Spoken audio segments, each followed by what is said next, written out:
ஸ்கூல்லே அமைதியானதுக்கு அப்புறம் தான் நாங்கள் ஸ்கூலுக்கு போவோம். என்னதான் லேட் ஆனாலும் பாப்பு மூஞ்சியில் எந்தவித பதட்டமும் இருக்காது. நான் தான் பதட்டமாக இருப்பேன். காலையில் எழுந்திரிச்சு கிளப்பி கூட்டிகிட்டு வரதுக்குள்ளே பார்த்தீங்கன்னா வின்டர் சீசனாக இருந்தால் கூட நமக்கு வேர்த்து போயிடும். நானும் ரிலாக்ஸாக கூட்டிகிட்டு வரணும் அப்படின்னு தான் நினப்பேன். ஆனால் அது இப்போ வரலும் முடிய மாட்டேது. ஸ்கூலில் விட்டு வந்ததுக்கப்புறம் கொஞ்சம் ரிலாக்ஸாக அப்படியே சாப்பிட்டு முடிச்சுட்டு அதுக்கப்புறம் நமக்குன்னே சில ரொட்டீன்லாம் வந்து வெயிட்டிங்கில் இருக்கும். அதெல்லாம் ஸ்டார்ட் பண்ணிவிடுவோம். துணியெல்லாம் காய போட்டு உள்ளே போயிட்டோம் அப்படின்னா மழை எப்போ வருதுன்னே தெரிய மாட்டுது. ஸோ அதுலேயும் நம்ம ஒரு கண்ணு வச்சுக்கிட்டே இருக்கணும். சில பேர் வந்துட்டு போர் அடிக்குது அப்படின்னு சொல்லுவாங்க. நானும் அது மாதிரிலாம் சொல்லியிருக்கேன்.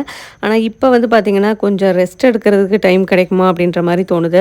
ஒரு நாள் எல்லாரையும் வெளியில் சாப்பிட சொல்லிட்டு நீங்கள் ரெஸ்ட் எடுத்து பாருங்களேன், அன்றைக்கி வந்துட்டு நம்ம வேலையே பார்த்துருக்கலான்னு தோணும். அதனால் எப்போவுமே நம்ம பண்ணுற வேலைகளை கொஞ்சம் இன்ட்ரெஸ்ட்டோடு பண்ணோம் அப்படின்னா அதில் உள்ள கஷ்டங்கள்லாம் நமக்கு பெருசாக தெரியாது.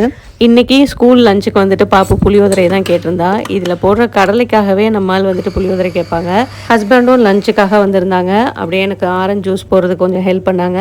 அப்படியே எனக்கும் வந்துட்டு ஒரு ஜூஸ் போட்டு கொடுத்துட்டாங்க. இந்த உருளைக்கிழங்கு மசாலா ஃப்ரை வந்து சாப்பிட்டு முடிச்சுட்டு ஈவினிங் வந்து நல்லா இருந்ததுன்னு பாப்பு சொன்னால், பாப்புட்ட கமெண்ட்ஸ் வாங்குறது வந்து பெரிய விஷயம்.